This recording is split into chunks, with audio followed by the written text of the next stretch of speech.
Questions to the Prime Minister. Mims Davis. Number one, Mr. Speaker, please. Thank you, Mr. Speaker.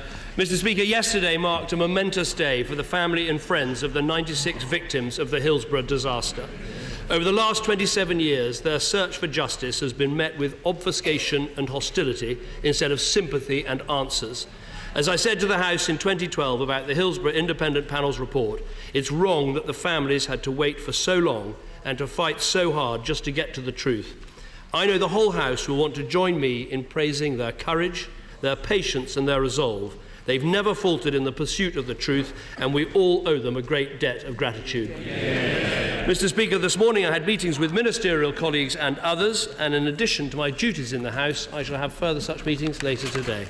Mims Davis. I would very much like to associate myself with the Prime Minister's important comments on the Hillsborough tragedy, along with members on all sides of this House, and pay tribute to the victims, their families, and the resilience of the campaigners who continue to strive for the truth in the pursuit of justice. In my constituency of Eastleigh, the service that GPs provide is crucial to people's daily lives, including St Luke's in Botley, who I've met with to highlight their important local value. Does the Prime Minister agree with me the recent key announcement of £2.4 billion of funding for GPs is only possible because of a strong Conservative majority government? My honourable friend is absolutely right. We made a choice to put £12 billion into the NHS in the last Parliament, £19 billion into the NHS in this Parliament, and we want to see strengthened primary care. Our vision is GPs coming together and having in their surgeries physiotherapists, mental health practitioners, other clinics, so people can get the health care they need, and we take the pressure off hospitals. That will only happen with a government that keeps investing in our NHS. Jeremy Corbyn. Thank you, Mr. Speaker. Yesterday, after 27 years, the 96 people who tragically lost their lives at Hillsborough and their families finally received the justice they were entitled to. I welcome the fact the Prime Minister has apologised for the actions of previous governments. I join him in paying tribute to all those families who have campaigned with such dignity, steadfastness and determination to get to the truth of what happened to their loved ones on that dreadful afternoon. I also pay a very warm tribute to my friends, the members for Liverpool Walton, Lee, Halton, Garston, Halewood and other MPs who've relentlessly campaigned with great difficulty over many years. I hope the whole House today will be united in demanding that all those involved in the lies, smears and cover-ups that have so bedevilled this whole inquiry will now be held to account.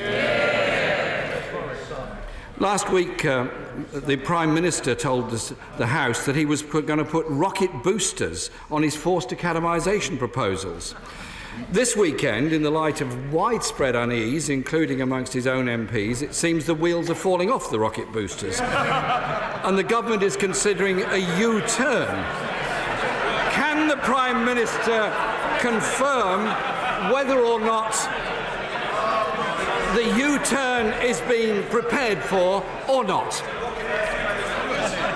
First of all, let me join the right honourable gentleman in praising those who campaigned so hard and so long to get justice for the victims of Hillsborough. This whole process took far too long, but I think it is right, and I pay tribute to the right honourable member for Lee, that we had that Jones report. We responded to the Jones report. I also want to mention the former Attorney General who took the case to the High Court for the government himself to argue for that vital second inquest. Turning to the issue of Academies, I haven't yet met a rocket booster with a wheel on it, but I'm sure rocket science isn't really my subject, and I think apparently it's not his. I will repeat again, Academies are raising standards in our schools, and I want a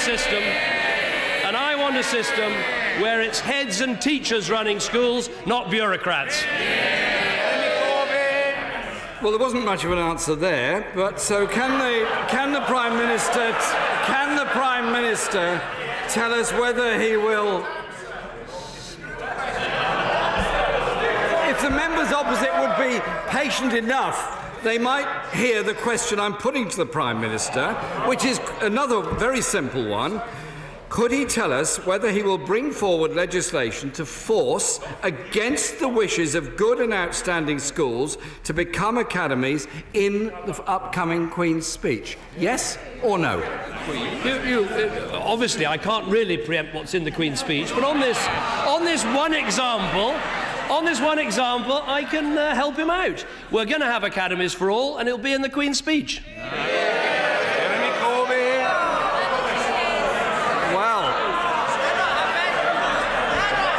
Mr. Speaker, we look forward to that, but there is still time for the U-turn, which I'm sure is at the back of the Prime Minister's mind. It's been reported that the government is considering allowing good local authorities to form multi-academy trusts. Ironically, this would actually give local authorities more responsibility for running schools than they have now, although the Prime Minister has previously suggested that local authorities are holding schools back. So why is this costly reorganisation of schools necessary for schools that are already good or outstanding? Why is it forcing it on them? As I said last week, and it's good, I like repeats on television, I'm very happy to have them in the House as well. As I said last week, outstanding schools have nothing to fear from becoming academies, and indeed have a lot to gain. And just because a school is outstanding or good doesn't mean it can't have further improvement. Not least what we want to see is outstanding schools helping other schools in their area, often by being part of an academy trust. Now, he raises the issue about local authorities, but if you... Two questions so far, two very clear answers. Third question, third clear answer coming, so simmer down. Perhaps if you could deal with the anti-Semites in your own party, we'd all be prepared to listen to you a bit more.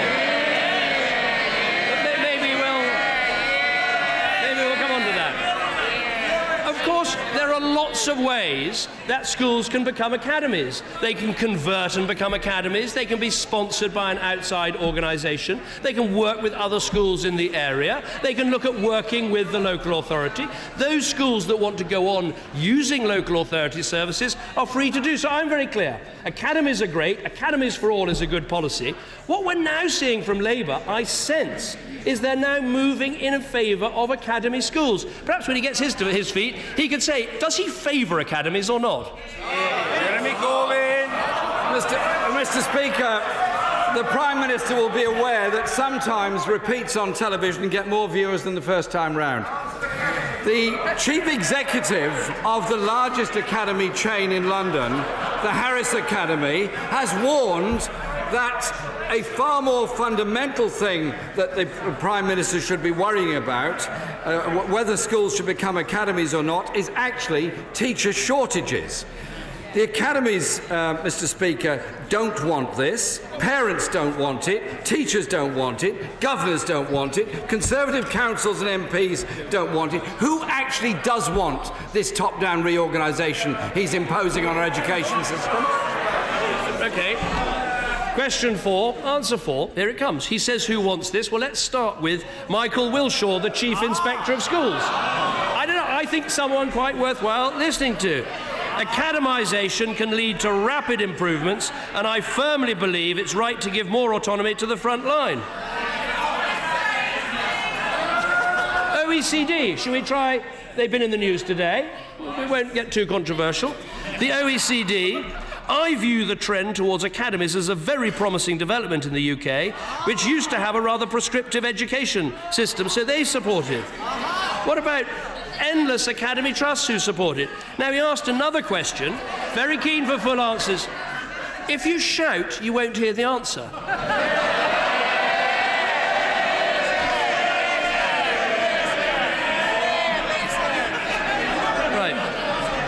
He asked about teacher shortages.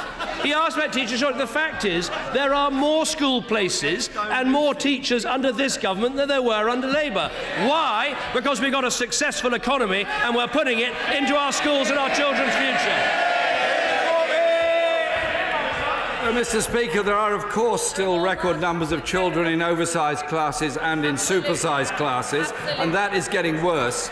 And if he is looking for support for his academisation proposal, he might care to phone up his friends, the leaders of Hampshire, West Sussex and his own Oxfordshire County Council, who are deeply concerned and opposed by it. He might care to listen to Councillor Carter, the Conservative chair of the County Council's network, who says the change will lead to a poorer education system.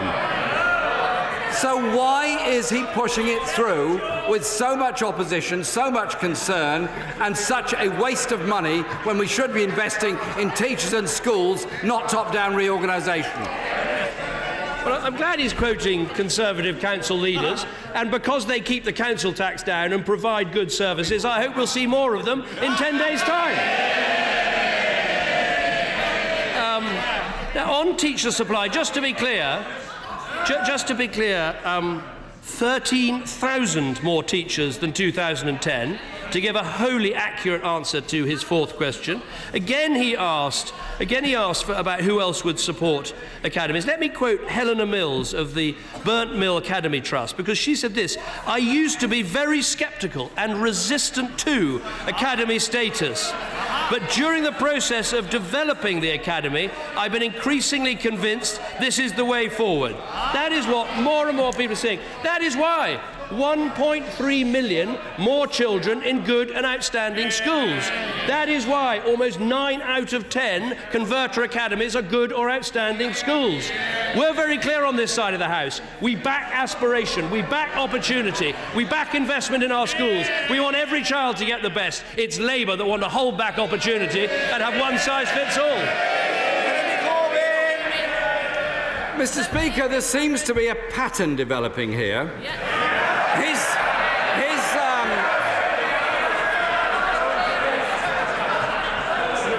The pattern is quite simply this. He has a health secretary that's imposing a contract on junior doctors against the wishes of patients and the public and the rest of the medical profession. Yes. He has an education secretary imposing yet another Tory top-down reorganisation that nobody wants.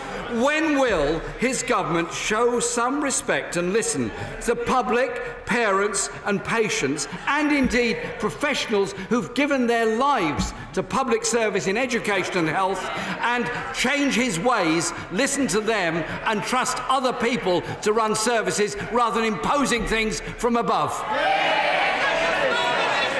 I tell him the pattern that is developing. We can see 1.9 million more people being treated in our health service.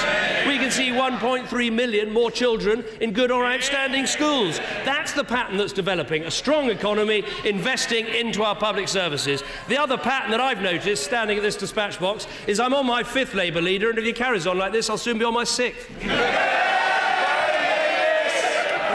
Thank you, Mr. Speaker.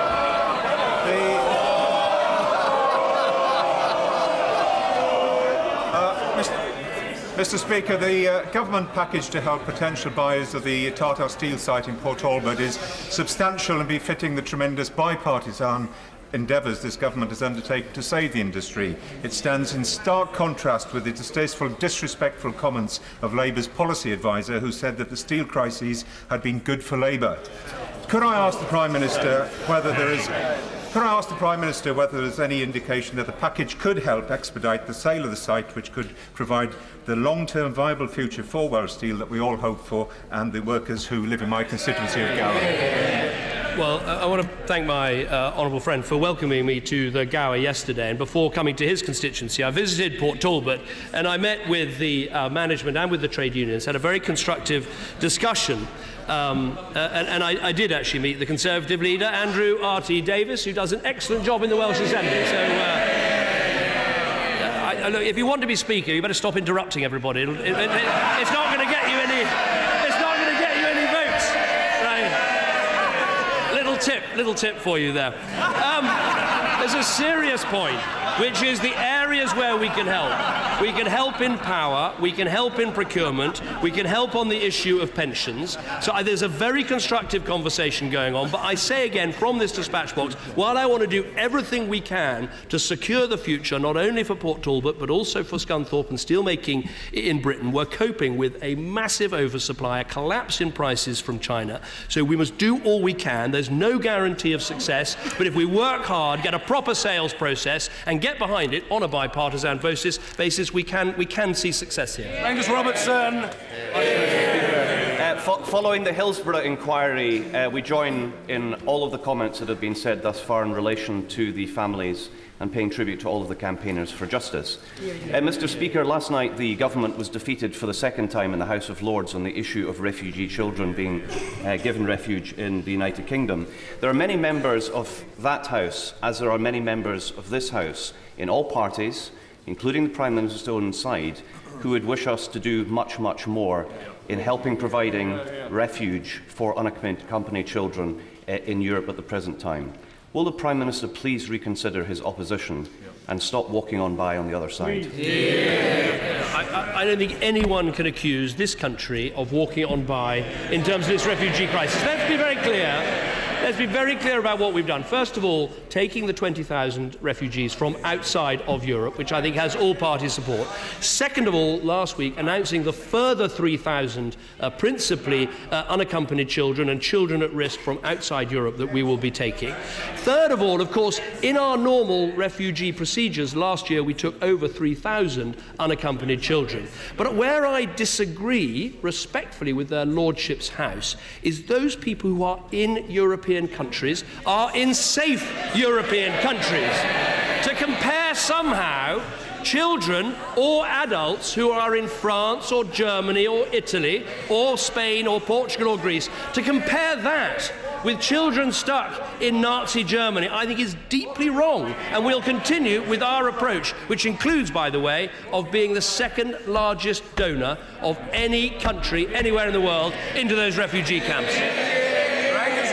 Thank you, Mr. Speaker. Just as in the 1930s, there are thousands... There's no comparison, Mr. Speaker, apparently. Apparently, there's no comparison between thousands of children needing refuge in the 1930s and thousands of children in Europe at the present time. Yes. Order! I'm not interested in somebody yelling out their opinion of the honourable gentleman's question. This is a home of free speech. The honourable gentleman and every other member will be heard however long this session takes. It's very clear. Mr. Angus Robertson. Thank you, Mr. Speaker. Europol estimates that 10,000 unaccompanied children in Europe have disappeared. This is an existential question about the safety of vulnerable children. The Prime Minister thinks it is not the responsibility of the United Kingdom to help unaccompanied children in Europe. So I ask him, who has the moral responsibility to feed them, to clothe them, to educate them and give them refuge, if not us and everybody in Europe? Let me answer that very directly. First of all, any unaccompanied child who has direct family in Britain on claiming asylum under the Dublin regulations can come to Britain, and quite right too. But he asked the question, who is responsible for refugees? The person who's responsible is the country in which they are in.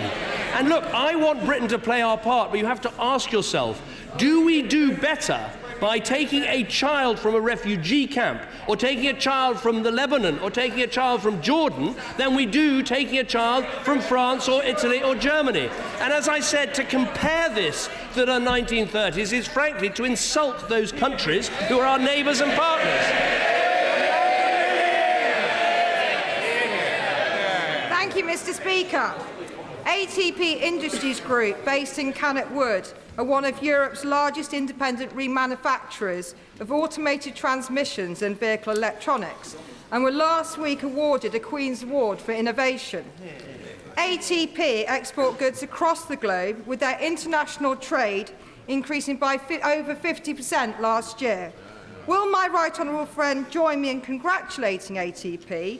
And will he set out what the government is doing to support exporters reach new markets? I certainly join my honourable friend in congratulating ATP. It's very difficult to win a Queen's Award for export, so they do deserve praise. What we need to see in our country is we currently have 1 in 5 SMEs that export. If we could make that 1 in 4, we would wipe out our trade deficit. We're encouraging that through the work of UKTI, but we're also encouraging it, as I saw yesterday in South Wales, by encouraging reshoring, by getting the supply and components industries, for instance, for the automotive industry, to come back on shore and come and invest in Britain. Drew Hendry. Thank you, Mr. Speaker. In my constituency, the Zieldorf's family have lived and raised their family in the small village of Lagan for many years. Despite full cooperation, they faced an uphill and fruitless battle with the Home Office, had their driving licences revoked and are being forced out of the community they've served and invested in by a technicality around their business, the local shop. Will the Prime Minister look into this grossly unfair situation and work with me to achieve justice for this family? Well, I'll certainly have a look at the case that he mentions if he lets me know the names and the nature of the issues, and I'll make sure the Home Office look at it urgently. Ben Howlett. Mr. Speaker, as the Prime Minister will know from getting stuck in traffic on his way into Bath just before the general election last year, my constituency is plagued by high air pollution and also congestion too. Now, given this government's commitment to invest billions of pounds in infrastructure, something that the previous Labour government failed to do in 13 years, will the Prime Minister look at committing to look at the construction of the long overdue and much needed missing A3646 link road to the east of my constituency? Well, I'll certainly have a look at what my honourable friend says. He makes an important point, because some people think that if you care about air quality, there is no room for any road building. But of course, stationary traffic is much more polluting than moving traffic, and we have to make sure the arteries that serve all our constituencies are open. So I'll look carefully at what he said, but at the same time, we should recognise that air quality is improving. Nitrogen oxides are down 17% over the last 4 years, and we want to do more by introducing the Clean Air programme. Mr. Ben Bradshaw. With the United Kingdom facing our most momentous decision for a generation in 8 weeks' time, does the Prime Minister think it makes more sense for us to listen to all of our closest friends and allies around the world, or to a combination of French fascists, Nigel Farage and Vladimir Putin? Well, I'm glad he takes the English pronunciation of Farage rather than the rather poncy foreign-sounding one that he seems to prefer. I think that's a thoroughly good thing. Look, obviously, I think we should listen to our friends and our allies. And as I look around the world, it's hard to find the leader of a country that wishes us well, that wants us to do anything other than stay inside a reformed European Union. Tom Tugendhat. Mr. Speaker, the new ISAs announced in this year's budget are very welcome. They'll help people save for homes and for retirement. But as my right honourable friend will have seen in this morning's City AM, hidden fees can strip as much of a third off the gains a pension could make over a lifetime. Can the Prime Minister tell me what this government is doing to ensure firms investing people's hard-earned savings reveal all the fees they charge, so that people know exactly what they will pay and can choose the investment that is best for them? Well, my honourable friend has fought a long campaign about this, and quite rightly so. I think one of the things that saps people's enthusiasm for investing in savings products is just a sense that they don't understand the fees and charges and don't know how much they're going to get out of them. What we've done is, since last April, trustees of defined contribution pension schemes have to report charges levied on members, and the Financial Conduct Authority are committed to making regulations with us during this Parliament requiring the publication of more costs and charges. So we've given ourselves the legal duty to do so, but I'm sure he'll be pushing us all the way to make sure it happens. Marion Fellow. Thank you, Mr. Speaker. The Prime Minister and his government did next to nothing to save the Scottish steel industry. It was left to the Scottish government to do that. Good job too. Now the UK government is breaking the promises made by both Tories and Labour to protect the Scottish shipbuilding industry. Why does the Prime Minister think that Scottish jobs are so expendable? Frankly, the Scottish Government and the UK Government should work together. And one of the things we should work together on is procurement. And it is worth asking how much Scottish steel was in the Forth Road Bridge. Zero. None. Absolutely nothing. Yes. What a contrast.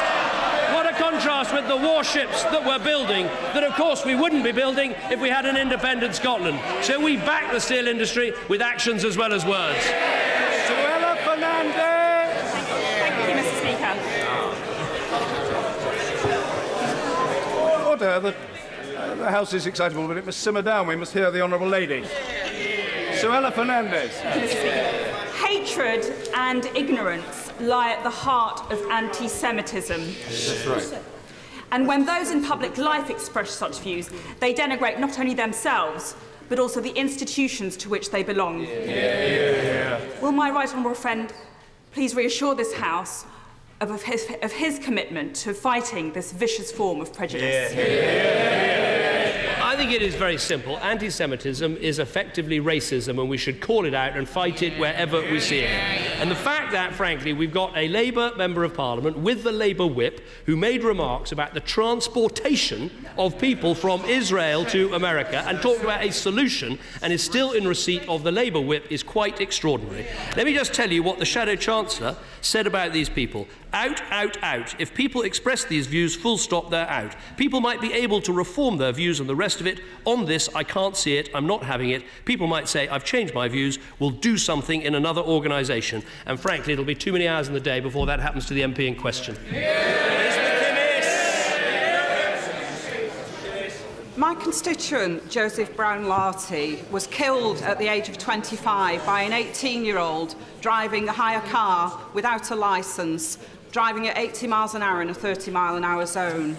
The 18-year-old was convicted of causing death by dangerous driving and received a sentence of just 6 years, of which he'll probably serve 3. 2 weeks ago, myself, along with Joseph's family, delivered a 20,000 signature petition calling for tougher sentences for causing death by dangerous driving. Does the Prime Minister agree with me that sentences for these crimes are too lenient? And when can we expect to get a response to our petition and get justice for Joseph? Well, I have every sympathy with the family in question. I had an almost identical case in my constituency where a young girl was killed by a dangerous driver. The maximum sentence is 14 years, so the courts do have the ability to sentence more, but I know how what this means to the families. I'm making sure that the Minister for Roads is looking again at all of these issues in terms of dangerous driving, and I'll make sure that the case she mentions is taken into account as well. Mike Wood. As birthplace of the Industrial Revolution, Dudley is proud of its heritage, but we need economic stability to deliver a prosperous future.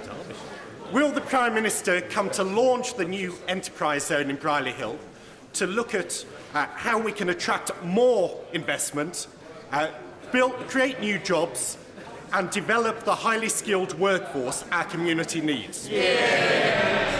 I will look very carefully whether I'm able to do that, because we support the industrial regeneration of the Black Country. The truth is enterprise zones have been a success. They've created nearly 25,000 jobs, attracted over 630 companies and secured $2.4 billion of private sector investment. A lot of the delivery of enterprise zones has involved a lot of hard work by local authorities, and I pay tribute to them, and I wish them well in the Black Country. Judith Cumming. Thank you, Mr. Speaker.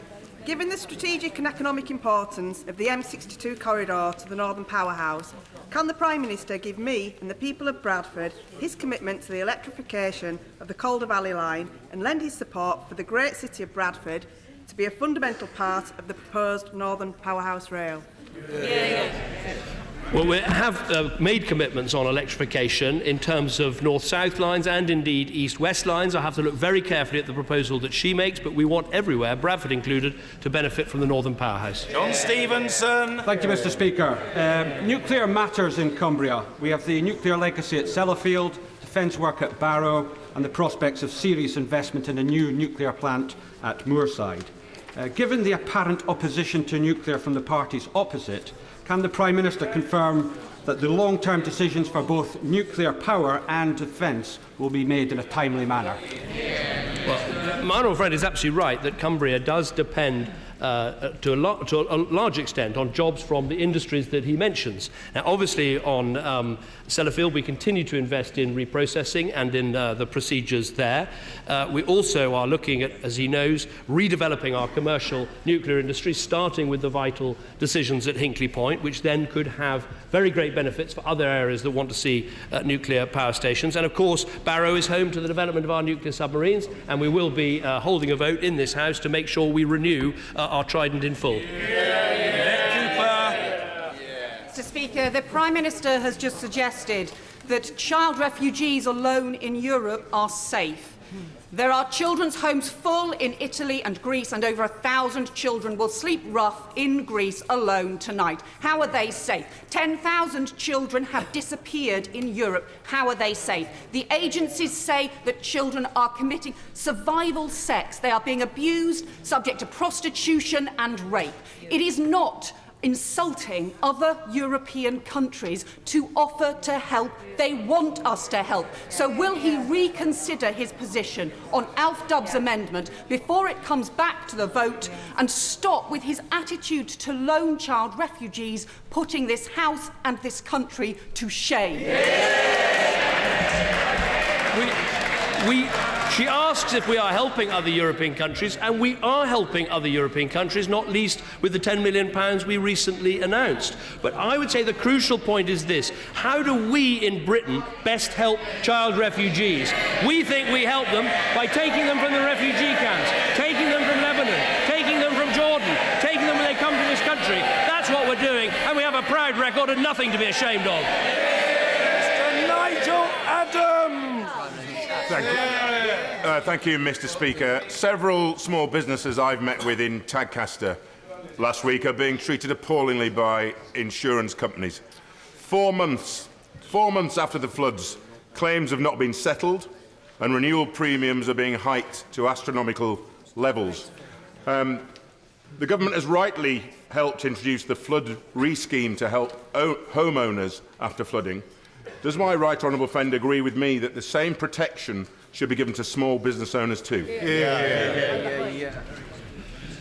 First of all, I absolutely recognise the problem that he lays out. When my constituency was badly flooded, some insurance companies paid out very quickly, others were not so fast. I understand that when we look at what happened during the winter, we got 82% of claims that have been paid out. But what I would say to him and to other colleagues is, where you have specific examples, the Secretary of State for Farming, Food and Rural Affairs would be very interested to see them, so we can get on top of the insurance industry.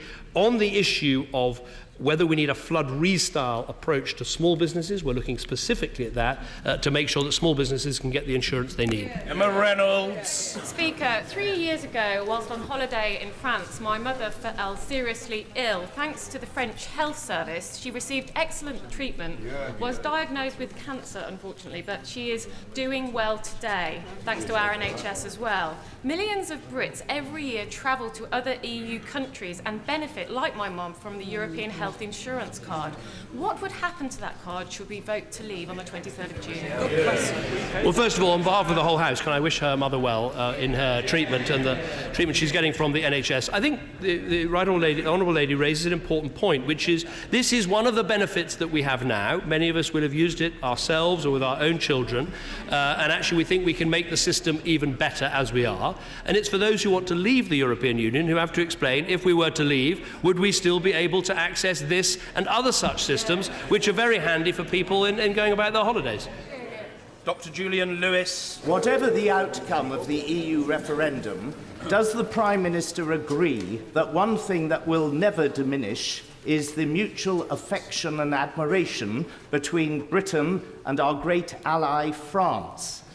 In that connection, will he pay tribute to the people who fought and won the Normandy campaign, such as the late Captain Paul Cash, who was killed fighting in Normandy at the age of 26, having won the Military Cross, and was the father of the honourable member, my friend, the honourable member for Stone, and Sergeant Peter Kahn, who at 93 is at Westminster today, who built the Bailey bridges that enabled the breakout from the Normandy beachhead and who will be receiving the Légion d'honneur in a typically generous gesture from our French allies. I certainly join my honourable friend in paying tribute to all those who served, and particularly those who fell in that heroic campaign. One of the proudest things I've been able to do as Prime Minister was to go to the 70th anniversary and go to that vigil where our gliders came in to prepare for those landings, and to go to Gold Beach and to see the incredible work that was done. So we should remember what they did, and we should remember what it was that they gave their lives for, which was to achieve peace on our continent. Finally, Christian Matheson. Thank you, Mr. Speaker. My constituent Deborah has HIV that she contracted via a partner who had received a contaminated blood transfusion. My constituent Neil has hepatitis, again from a contaminated transfusion, and he now needs a second liver transplant. Neither of them can hold down a full-time job because of the catastrophic effects on their health of their conditions, so they both absolutely rely on the support from the state that the government is now planning to slash in half. I simply ask the Prime Minister, why is the government so willing to attack people whose only offence, whose only mistake was to be unlucky? Well, first of all, what we said before the election was that we had set aside £25 million to help those who were infected with HIV because of contaminated blood. We've actually raised that since the election to over £100 million, and we are currently consulting with all the groups about how best to use that money. So actually we're going to be doing more than we said at the election time, but it's very necessary because these people have suffered through no fault of their own. Order.